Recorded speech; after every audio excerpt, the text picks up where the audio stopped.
Olá novamente. Esse vídeo é uma continuação do quinto vídeo, onde nós paramos exatamente aqui, mostrando aqui um protótipo de aplicação, onde nessa janela aqui principal nós temos 4 frames, 4 janelas menores, onde no vídeo passado terminamos aqui essa parte que trata de informações do computador, onde podemos apagar os valores aqui, e estávamos depurando esses dados, agora não vamos mais precisar disso.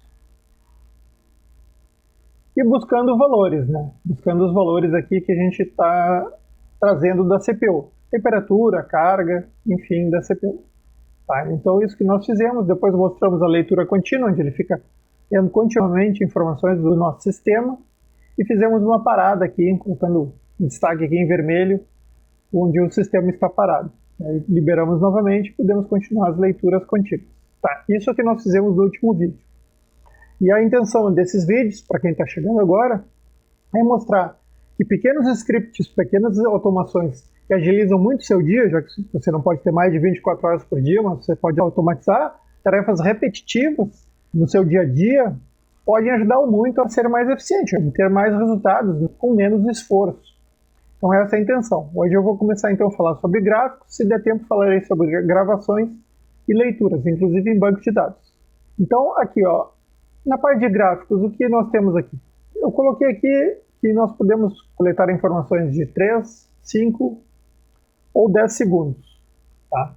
Então, se eu clicar aqui em gerar gráficos, ele vai buscar informações do meu sistema e gerando um gráfico aqui, gerou na minha segunda tela aqui, um gráfico de linhas, onde mostra aqui temperatura e carga da CPU aqui em graus Celsius. Tá? Próximo a 68, eu creio.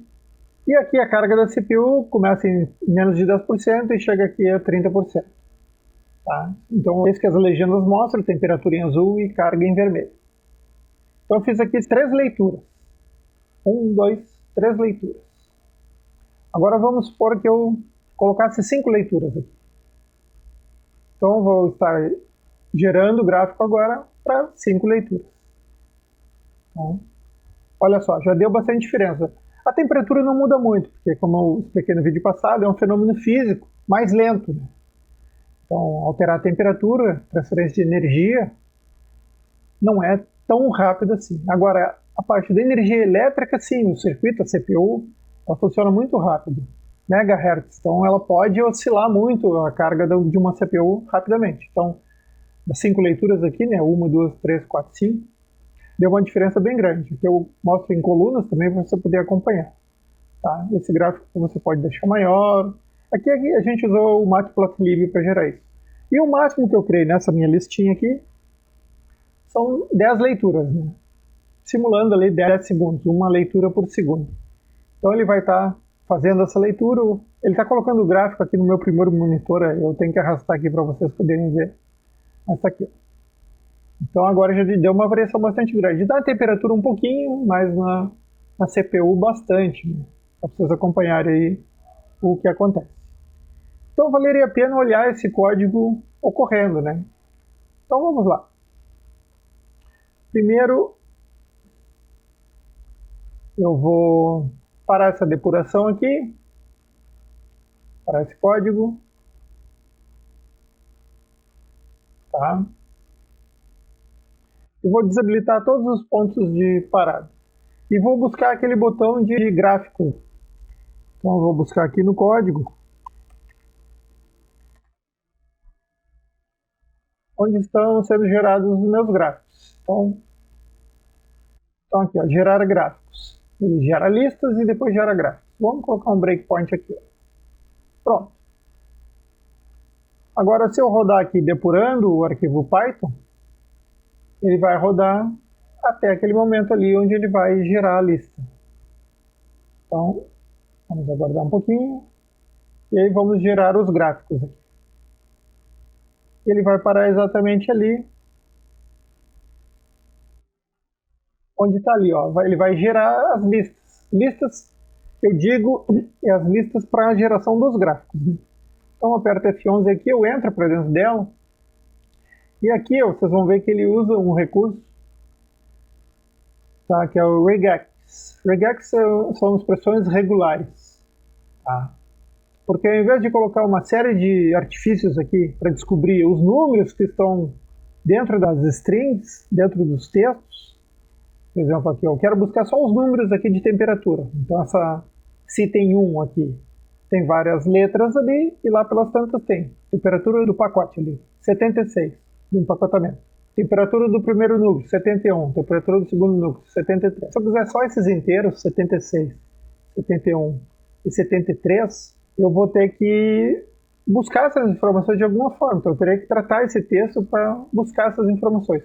No primeiro programa, eu até fiz isso de uma maneira mais simples, para quem conhece só lógica de programação, uma maneira mais antiga. E foi assim, ó.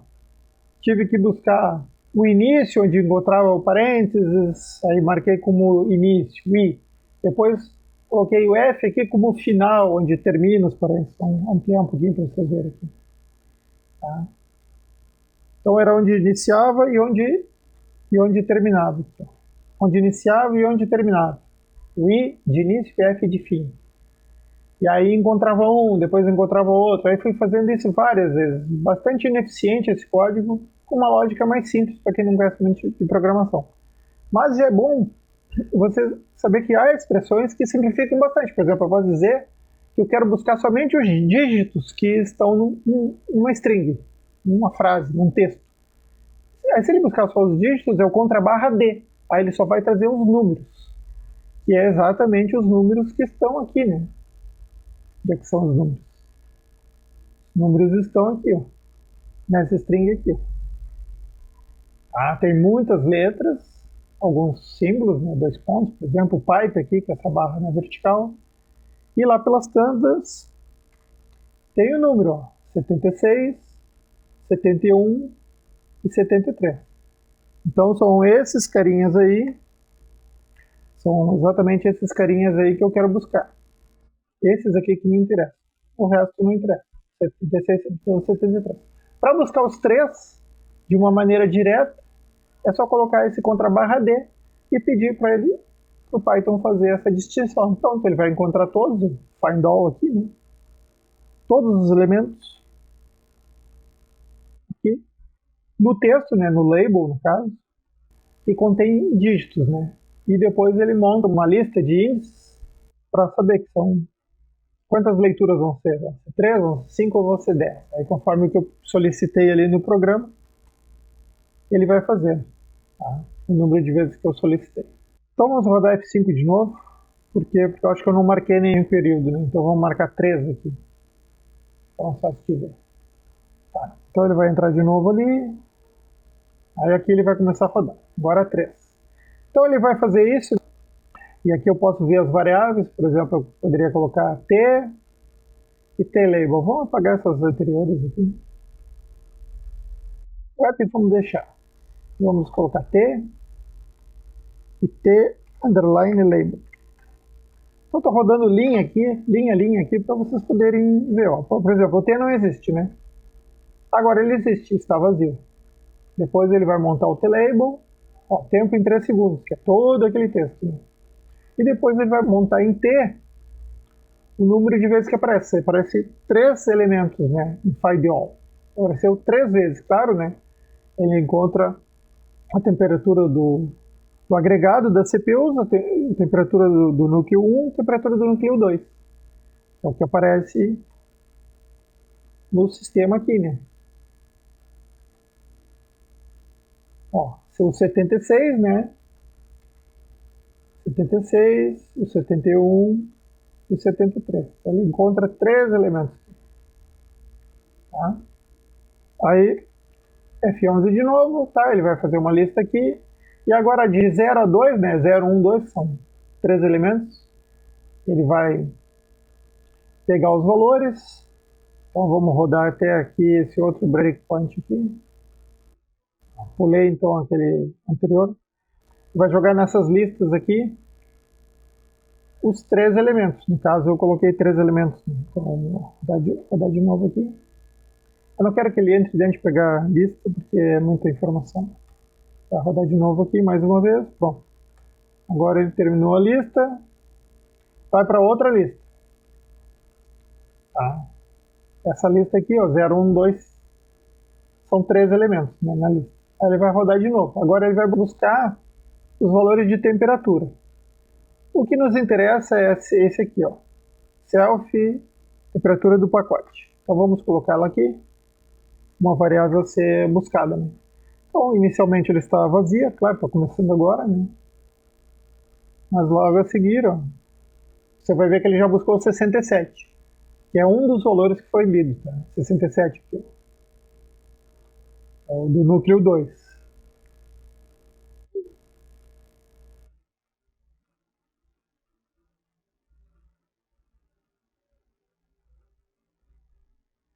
E aqui,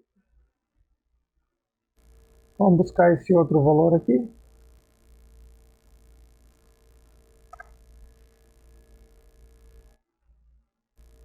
E vamos ver o que ele traz aqui para nós. 17,97. Se eu for ver aqui,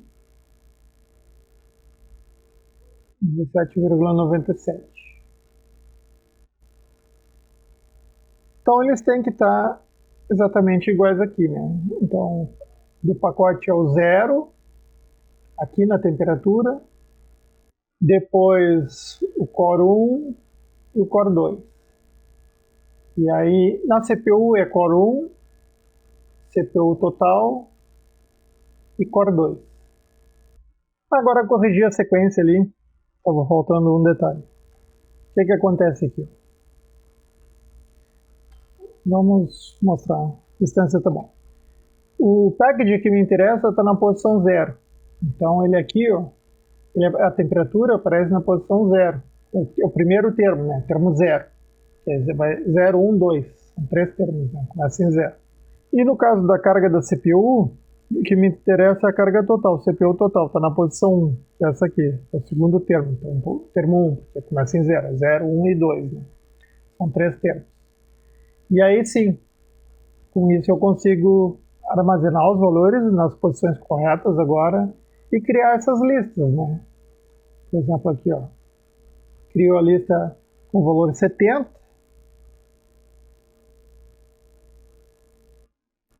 O valor 70. Não vai aparecer exatamente o da minha tela aqui, porque ele fez outra leitura, né? Não é a mesma leitura que eu fiz aqui. Para mim apareceu 71 e para ele apareceu 70. Mas é na posição 0. Tá?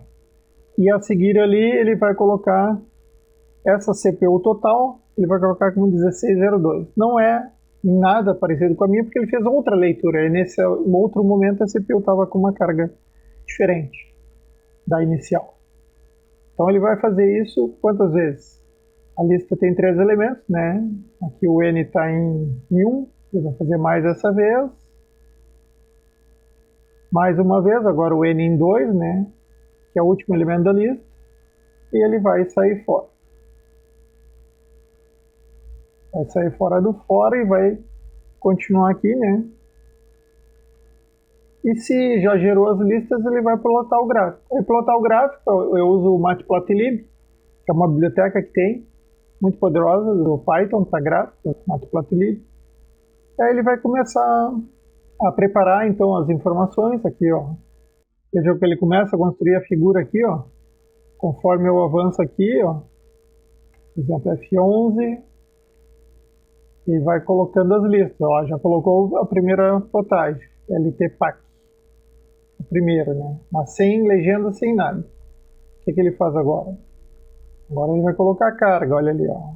Segunda linha, que é em vermelho, né? A carga em percentual em vermelho. E a temperatura em azul. Mas ele não colocou as legendas. Agora que ele vai colocar, ó. O X-Label, leituras. Aí ele coloca temperatura, carga, e lá embaixo ele vai colocar leituras, né? E agora em Y ele vai colocar aqui em cima, aqui do lado à esquerda, né? Grau Celsius ou percentual. Para temperatura é grau Celsius, para percentual é a carga da CPU, né? Tá? Deixa eu mais para o lado aqui para vocês verem. E agora ele vai construir o segundo. Construir o segundo gráfico aqui. Estamos aqui, né? Vai construir o segundo, temperatura e carga da CPU. Ainda tem o título, né? Vou botar lá em cima. E agora sim ele vai construir uma lista 2. e vai construir o segundo, o gráfico de colunas, o subplot 2. Aqui é uma linha e duas colunas, tá? E aí o índice 1 foi o primeiro que ele usou aqui, que está aqui, né? E agora ele vai usar subplot, uma linha, duas colunas, e vai usar o índice 2 porque ele vai fazer o segundo gráfico. Que é exatamente isso que eu estou fazendo agora. Então vocês podem ver, ó, a criação do gráfico de barra. Primeiro colocou o eixo X, colocou o eixo Y. Agora coloca os números, né? No eixo X coloca de 0, 0,5, 1, 1,5 e 2. E no eixo Y já colocou as temperaturas. Agora coloca a coluna do percentual. Mostra a legenda aqui, temperatura, carga. Mostra o X, leituras. Mostra o Y, graus Celsius aqui. O título. E mostra todo o gráfico. Tá? Que é o que eu queria apresentar para vocês, que é isso aqui completo. Perfeito? Isso eu fiz para uma aplicação aqui com 3 elementos, então você poderia fazer para 10 elementos. Vamos fazer para 5 elementos primeiro. Vamos gerar gráfico aqui. Olha, ele está gerando aqui do ladinho. Então para 5 elementos saiu assim. Vamos fazer para... simulando 10 segundos, são 10 leituras na verdade. Agora ele vai estar gerando um gráfico com 10 leituras. 10 novas leituras, não tem nada a ver com essa aqui que está aparecendo em tela. São novas leituras. Ele trouxe para cá. Tá? E aqui, ó, então vocês vejam que realmente a variação de carga da CPU é bem maior que a variação da temperatura, que está em torno de 70 graus. E com isso eu termino a parte de gráficos. No próximo vídeo eu estarei mostrando a parte de gravações e leituras, onde farei isso em 3 formas bem usuais aí que os cientistas de dados, as pessoas em geral, leem as informações. Ou elas usam o arquivo CSV, que são os termos separados por vírgula, pode ser ponto e vírgula, pode ser o pipe, aquela barra vertical, você pode escolher o delimitador. Né? Ou o arquivo Excel, que é bastante utilizado também, XLSX, ou banco de dados, no caso eu usarei o SQLite, que é um banco de dados, e não precisa de um servidor, ele não precisa de configuração, ele vai embarcado, você já tem o SQLite rodando certamente no seu celular, em algumas aplicações aí onde precisa um banco leve, gratuito. Ele é bem interessante, eu vou estar mostrando no próximo vídeo. Que seriam das gravações e leituras. Eu acho que no próximo vídeo eu consigo dar conta de mostrar ambos ao mesmo tempo para você. Tá? Então, novamente, se você gostou aí do vídeo, se você gostou desse vídeo, apreciou o trabalho, dê um curtir, um ok. Se quiser fazer alguma pergunta, tem ali nos comentários, aí pode perguntar, indicar para que outras aplicações do Python você acha que seria interessante ajudá-lo aí no dia a dia do seu trabalho. E aí a gente fica sabendo e posso estar gerando vídeo desse assunto para você. Tá? Por hora, seria isso aí. Nos vemos no próximo vídeo. Muito obrigado.